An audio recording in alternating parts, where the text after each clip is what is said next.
Olá pessoal, seguindo a nossa devocional diária, hoje nós vamos estar falando sobre o capítulo 3 do livro de Tito, é o último capítulo deste livro. Ontem falamos sobre o capítulo 1 e 2, excepcionalmente hoje e amanhã falaremos sobre um capítulo só, o capítulo 3 de Tito e a carta de Filemon, que é um único capítulo. Antes de mais nada, se você não é inscrito no canal, se inscreve lá, marca o sininho e para receber notificação. Nos segue, comenta o vídeo, marca lá curtido e compartilha sempre que for possível. Nessa minha devocional do capítulo do livro de Tito, nessa devocional do livro de Tito, o que me marcou e o que me chamou a atenção, dentro do contexto que Tito está dando uma recomendação que Paulo está dando uma recomendação para Tito, que era um pastor de igreja, grego, né? Como eu falei ontem, um pastor de igreja, mas era grego, e ele termina o capítulo 2 dizendo: ninguém te despreze. E ele está falando porque ele tinha uma autoridade eclesiástica dada por Deus e ministrada pelos irmãos para cuidar das igrejas. Então Paulo, como apóstolo, estabelecia igrejas e formava ministros, e tinha os companheiros dele que sempre voltavam para dar assessoria à igreja. E ele recomendava a Tito várias coisas, mas o que me marca profundamente nesse capítulo, quando eu li ele, foi o seguinte: é o versículo 8, fiel é esta palavra, e quero que a proclames com firmeza, para os que creem em Deus, procurem aplicar-se às boas obras. Essas coisas são boas e proveitosas aos homens. O que me chamou a atenção é Paulo falar assim: eu quero que você proclame essa palavra com firmeza. É importante a gente entender que quando nós nos entregamos a Cristo e mudamos de vida, nós somos renovados pelo poder regenerador do Espírito Santo. Isso Paulo fala para Tito, porque lá no versículo 6, que ele derramou, eu estou falando do capítulo 3, versículo 6, que ele derramou abundantemente sobre nós por Jesus Cristo, nosso Salvador, para que, sendo justificados pela sua graça, nos fôssemos feitos herdeiros segundo a esperança da vida eterna. Ele fala: isso é fiel. Então, nós temos uma esperança de vida eterna, de herança que temos em Cristo Jesus. Então ele começa a falar: eu não quero que vocês fiquem brigando entre vocês, tenham ira, ficam cheios de animosidade, coisas que faziam parte da vida que nós tínhamos antes de ser convertido.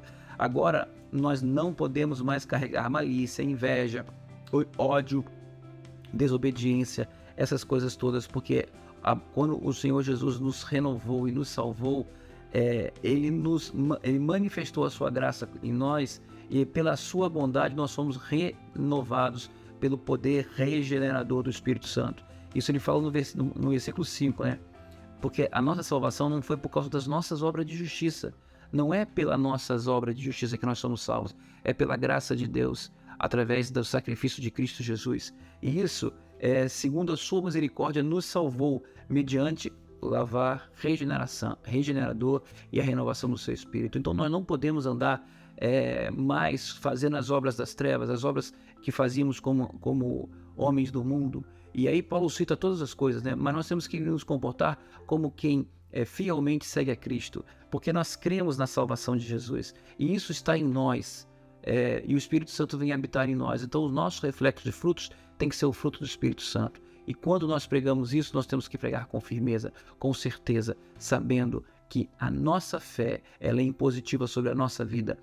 Eu não preciso de regras para me comportar, porque quando eu entreguei minha vida a Cristo, entendi perfeitamente que o poder regenerador dele cai sobre mim, e eu digo que agora eu vivo não mais para mim, mas para Cristo. A minha vida tem que se pautar na forma como Jesus é, e por isso as minhas obras têm que ser o meu comportamento e aquilo que eu faço tem que refletir o que é Jesus em mim, que é mansidão, paz, alegria, bondade, e não ficar em contendas, brigas e outras coisas mais. Aí Paulo chega para Tito e fala assim: você como pastor, fala com firmeza essas coisas, diga para a igreja que tem que ser assim, que não adianta eu estabelecer regras religiosas como a lei fazia, vocês têm que fluir isso do interior de vocês. E ele fala: esses homens que contendem e querem brigar, tira ele de lado, ignora-o, porque nós não podemos perder nosso tempo em discussões vãs de legalismo, de ideologias, de teologias. Nós temos que ser diretos, pregar o Evangelho de Cristo, que todo aquele que nele crê será salvo, e nos preocuparmos com as boas obras, que são aquelas que é a manifestação de Jesus através da pregação na vida das pessoas. Ele vai além. cuida dos nossos. Manda que os nossos cuidem, se preocupem com o cuidado de uns para com os outros. Deus abençoe, possa acrescentar essa palavra na tua vida e dar a você uma extensão através do Espírito Santo desta palavra. Não se esqueça, a leitura da Bíblia diária, 2 capítulos por dia, isso não leva mais do que 10 minutos. Tenha essa prática comigo. Segue conosco nessa jornada, né, da leitura diária da Bíblia, para que nós possamos terminar a leitura da Bíblia completa. Vai demorar um tempo, mas nós vamos terminar a leitura da Bíblia com 2 capítulos por dia, algumas vezes 1, outras vezes 3. Deus abençoe.